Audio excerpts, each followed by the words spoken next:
오늘 하나님 주신 말씀은 로마서 14장 13절로 23절까지입니다. 한 절씩 교독해서 읽도록 하겠습니다. 그런즉 우리가 다시는 서로 비판하지 말고 도리어 부딪힐 것이나 거칠 것을 형제 앞에 두지 아니하도록 주의하라.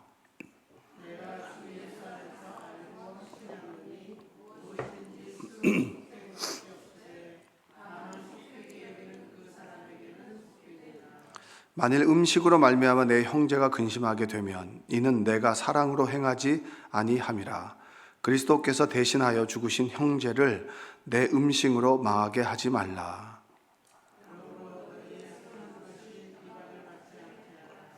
하나님의 나라는 먹는 것과 마시는 것이 아니요 오직 성령 안에 있는 의와 평강과 희락이라.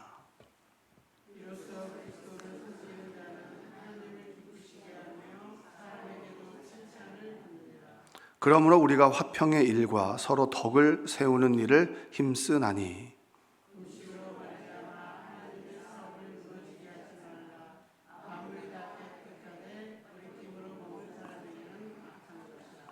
고기도 먹지 아니하고 포도주도 마시지 아니하고 무엇이든지 내 형제로 거리끼게 하는 일을 아니함이 아름다우니라.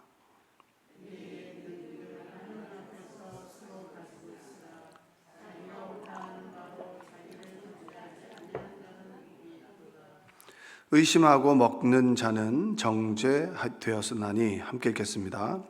이는 믿음을 따라 하지 아니하였기 때문이라. 믿음을 따라 하지 아니하는 것은 다 죄니라. 아멘. 오늘도 하나님의 은혜가 여러분의 삶 가운데 함께하기를 주님의 이름으로 축복합니다. 이 당시에 어떤 문제가 있었는데 제사를 지낼 때 제사에 드려진 고기를 먹어도 되느냐 안 되느냐. 여기 계신 분들도 제사에 올려진 음식을 먹는 사람도 있고 그리고 좀 거리끼는 사람이 있을 겁니다. 그랬을 때 어떤 게 좋은 것이냐. 마음 놓고 먹을 수 있는 사람을 강한 자라고 하고 믿음이 강한 자, 그리고 먹지 못하는 사람을 믿음이 약한 자라고 합니다. 이 믿음은 예수 그리스도에 대한 구원의 확신을 의미하는 것이 아니라 율법에 기록된 그 음식에 관한 정결 예식, 그리고 율법을 지킴에 의해서 거리끼는 것이 있다. 그리스도인들이 술을 먹어도 됩니까? 안 됩니까? 안 되시잖아요. 그렇죠? 안 되는데 한 잔씩들 하시잖아요. 근데 그거를 다른 사람이 봤어. 근데 권사님이 어떻게 술을 먹어? 장로님이 어떻게 술을 먹어? 이렇게 되면 문제가 되는 거예요.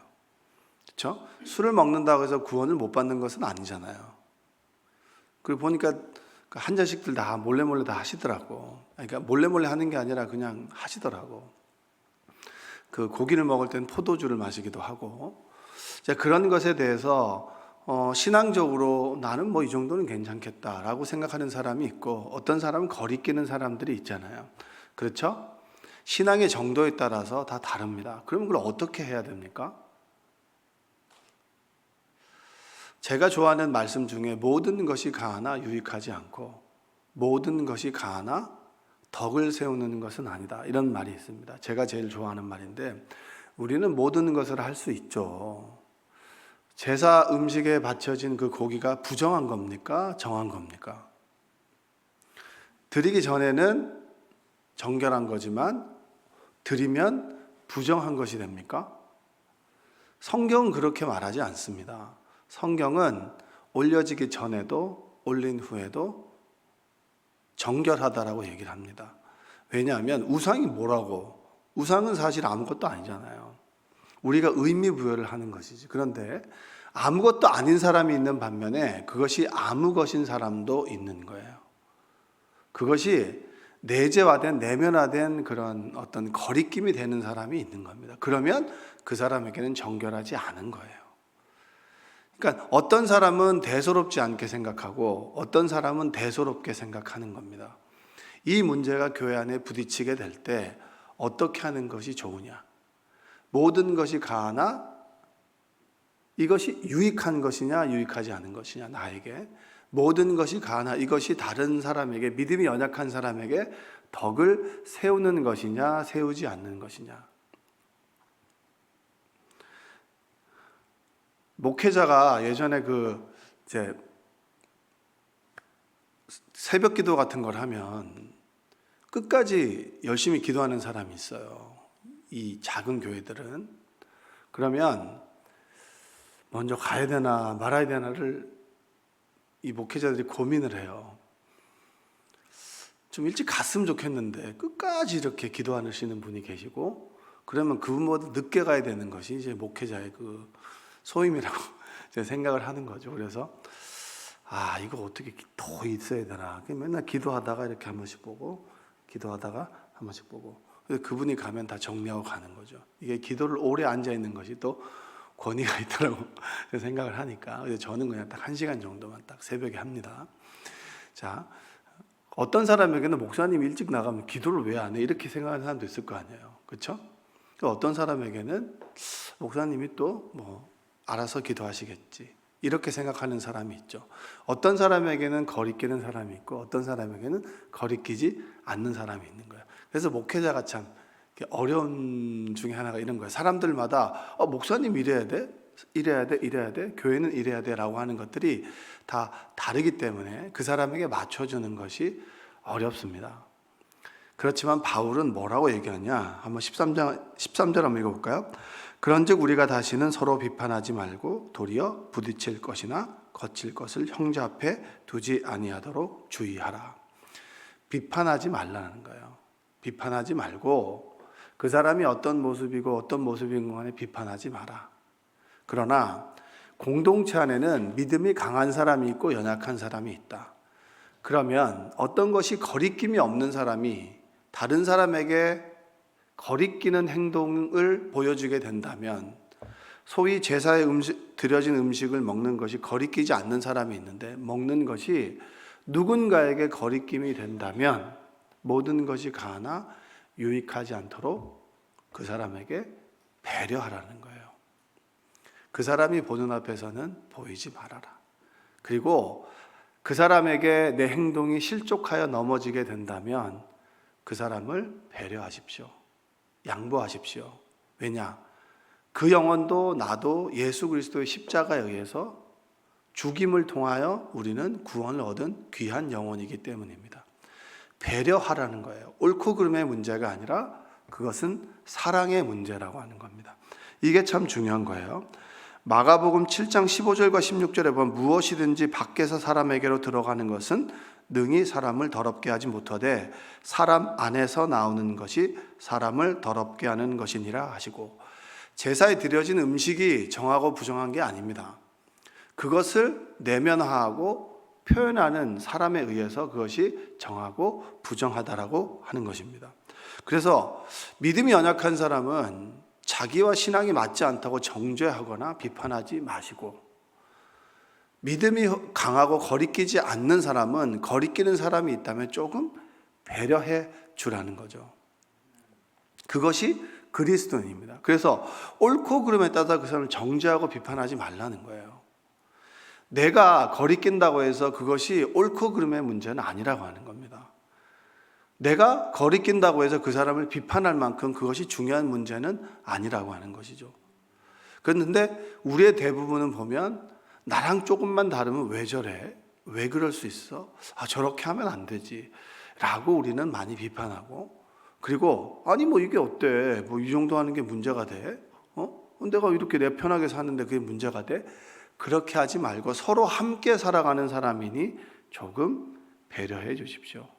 이것이 지금 바울이 이야기하는 겁니다. 이런 문제가 사실은 많이 있었거든요. 고린도전서 8장 1절에 보면 우상의 제물에 대하여는 우리가 다 지식이 있는 줄을 아나 지식은 교만하게 하며 사락은 덕을 세우나니, 이렇게 얘기합니다. 지식은 옳고 그름을 나누잖아요. 그렇죠? 근데 지식 갖고 됩니까? 안 됩니까? 여러분, 제가 여기서 지식에 대한 것들을 막 전한다라고 합시다. 그럼 그것이 여러분의 감동이 되나요? 여러분이 지식이 없어서 바르게 못 사는 것은 아니잖아요. 지식이 없어서 구원을 못 받는 것은 아닙니다. 믿음을 가지면 천국에 가. 근데 믿음을 갖고 싶어요. 그 지식이 나를 믿음을 갖게 하는 것은 아니에요. 예수 그리스도의 십자가의 사랑이 나에게 느껴지게 되면 비로소 그때 내가 회개하게 되고 복음을 받아들이게 되는 것입니다. 그래서 15절 한번 읽어보세요. 15절. 만일 음식으로 말미암아 내 형제가 근심하게 되면 이는 내가 사랑으로 행하지 아니함이라. 그리스도께서 대신하여 죽으신 형제를 내 음식으로 망하게 하지 말라. 먹는 것과 못 먹는 사람이 있는데 먹는 사람이 자꾸 그 앞에서 먹게 되면 실족하여 넘어진다는 거예요. 그래서 선교회에서 모여서 술 한 잔 먹는 거 됩니까? 안 됩니까? 그거 하지 말라는 거예요. 그리고 선교회에서 그리스도의 이름으로 모여서 소위 세상 사람들이 하는 그대로 하지 말라는 거예요. 왜냐? 실족하여 넘어지는 사람이 있다는 거죠. 남자들은 선교회에서 모여서 술 한 잔 먹으면 더 친해져요. 빨리 친해져. 왜냐하면 사람들은 보니까 술이 들어가야 이야기가 된다고 하더라고요. 그게 습관인데, 그럼 교회에서도 그렇게 하면 더 편해지는데 왜 그렇게 하지 않을까요? 그렇게 했을 때 실족하여 넘어지는 사람이 있고 술 먹고 실수하는 사람들이 있어서 교회 공동체가 망가지더라는 거예요. 그래서 그것을 하지 마십시오. 그래서 실족하여 넘어지게 했을 때 그 영혼은 예수 그리스도께서 십자가에서 그 영혼을 위해서 죽으신 만큼 귀중한 영혼입니다. 이 말입니다. 그래서 17절 중요한 말씀이야. 읽어볼게요. 하나님의 나라는 먹는 것과 마시는 것이 아니요 오직 성령 안에 있는 의와 평강과 희락이라, 이겁니다. 자, 하나님의 나라가 뭡니까? 천국이죠. 천국은 공간이 아니에요. 공간. 우리는 죽어서 천국에 갑니까? 안 갑니까? 천국이 없으면 지옥도 없는 거예요. 우리는 천국을 믿는 사람들이죠. 우리는 숨이 멈추게 될 때 천국을 가게 됩니다. 내가 믿음이 있다면. 그리고 주님께서 십자가의 은혜로 구원해 주셨기 때문에. 자, 그러면 여러분은 죽었어요? 살았어요? 예수 그리스도를 믿고 난 다음에 바로 죽으면 이 천국과 지옥이 있고 없고의 문제가 중요하지 않은데, 예수님 믿고 우리는 지금 살아있단 말이에요. 그러니까 천국 갑시다. 천국은 죽어서 가는 거고, 그럼 이 땅 위에 천국이 뭐냐? 주님께서는 지금 여기에를 얘기합니다. 천국은 여기에. 왜 주님께서 십자가에서 죽으셨고 그리고 병을 왜 고쳐주나요? 왜 귀신을 왜 내쫓습니까? 하나님의 나라는, 하나님의 귀신 들린 사람이 있어 없어? 없어요. 병에 걸린 사람이 있어요 없어요? 없어요. 천국에는 죽음이 있어요 없어요? 없어요. 그래서 나인성 과부의 아들을 치유하신 거예요. 근데 중요한 것은 우리는 여기서 자꾸 죽어요. 영혼이 죽고 마음이 죽고 자꾸 죽어요. 하나님의 나라는 공간이 아니라 영향력입니다. 하나님의 능력이, 하나님의 말씀이, 그분의 사랑이 지금 내 안에 유효하다면, 영향을 미친다면 지금 하나님의 나라를 살고 있는 거예요. 그래서 하나님의 나라는 예수 그리스도를 믿음으로 인해서 우리가 의롭다함을 얻게 됨으로 인해서 하나님과 우리는 어떤 관계를 맺게 되는 거예요? 아버지와 아들, 아버지와 딸이 되는 거예요. 그게 바른 관계죠. 하나님과 우리가, 하나님이 내 아버지가 되고 내가 아들이 되었을 때 우리 안에 무엇이 찾아옵니까? 평강이 찾아오는 거예요. 평강이. 입양된 고아가 잠을 잘 때 항상 먹을 걸 침대 밑에 넣어놨습니다. 계속 집어넣는 거예요. 왜냐? 먹을 것이 내일 못 먹을까 봐 그게 두려워서 항상 먹을 거를 침대 밑에 넣어놨어요. 근데 시간이 지나면 지날수록 먹을 것을 넣어놨는데 그 다음날 어김없이 양 부모님이 먹을 것을 주더라는 거예요. 그러니까 어느 순간에 몇 개월이 지나고 난 다음에 이제 더 이상 침대 밑에 먹을 것을 넣을 필요가 있겠네 없겠네? 없잖아요. 그렇죠? 없으니까 그 다음부터는 먹을 것을 쟁여놓지 않더라는 거죠. 그전에는 내 마음이 불안했다면, 내 아버지, 내 어머니가 나를 먹을 것을 책임져 주신다라고 하는 믿음이 생기고 난 다음에는 먹을 것을 챙겨놓지 않는다라는 거예요. 주시니까. 그게 뭡니까? 그분과 나와의 신뢰관계를 통해서 내가 가지게 되는 평안. 지금 여러분들이 편안히 지금 주무시는 분이 계시잖아요. 지금 평안하게. 이게 평안이란 말이에요. 그러면 평안한 사람, 마음이 평안한 사람이 갖게 되는 그 감정이 뭡니까? 기쁨이잖아요. 그래서 예수 그리스도를 믿는 사람은 심각해요, 기뻐요. 죽으라 사는 사람들은 믿음을 잘못 알고 있는 거예요. 그 율법적인 신앙생활을 하고 있는 겁니다. 하나님께서 내 아버지가 되시는데 그분께서 내 아버지가 되심으로 인해서 내 안이 평안해. 평화로다. 하늘 위에서 내려오네. 우리가 370장 불렀던 찬송이죠. 주 안에 있는 나에게 딴 근심 있으랴. 십자가 밑에 나아가 내 짐을 풀었네. 내 짐을 풀어놓으니까 내 안이 평강해요. 그 하나님과 내가 평강하고 내 이 사람과 내가 평강하게 되니까 내 안에 어떤 감정이 태어납니까? 기쁜 거예요. 그래서 웃고 다니는 여러분 되시기 바랍니다. 십자가는 뭐예요? 심각한 거예요. 십자가의 고난을 내가 깨닫게 해주시옵소서. 그거 하지 말고, 그거 깨닫지 말고 십자가를 통해서 나에게 주시는 기쁨을 깨닫는 은혜가 여러분에게 있기를 바랍니다. 그래서 바울이 그 얘기를 하는 거예요. 지금 여러분, 하나님의 나라는 먹고 마시는 것에 있지 않습니다. 하나님께서 내 아버지가 되심으로 인해서 내가 올바른 관계를 갖게 되고 의롭다 하심을 얻게 되는 우리에게는 평강이 찾아옵니다. 세상이 주는 평화가 아닙니다. 그 평화를 가진 사람은 늘 기뻐요. 웃고 사는 겁니다. 그러니 음식을 못 먹는 사람을 좀 배려해 주시고, 여러분 음식을 먹을 수 있죠? 그 먹는 거 그거 좀 포기하면 안 되겠습니까? 좀 포기해서 이 사람을 좀 믿음 좀 세워줍시다. 실족하지 않도록 좀 세워줍시다. 권사님이 돼서, 장로님이 돼서, 집사님이 돼서 우리가 직분을 가졌으니, 신앙생활 좀 했으니 직분이 좀 부담이 되더라도 조금 실족할 행동을 좀 자제합시다. 왜냐? 이 사람들을 좀 세워줘야 되는 거 아니겠습니까? 그 얘기를 바울은 하고 있는 거예요. 여러분, 하나님의 나라는 의와 평강과 희락입니다. 여러분 안에 하나님을 믿는 믿음을 가지고 여러분 안에 평화가, 그리고 여러분 안에 기쁨이 넘쳐나기를 주님의 이름으로 축복합니다. 기도하겠습니다. 사랑과 은혜가 풍성하신 아버지 하나님 감사합니다. 모든 것이 가하나 모든 것이 유익하지 않고 모든 것이 가하나 모든 사람에게 덕을 세우는 것은 아닙니다.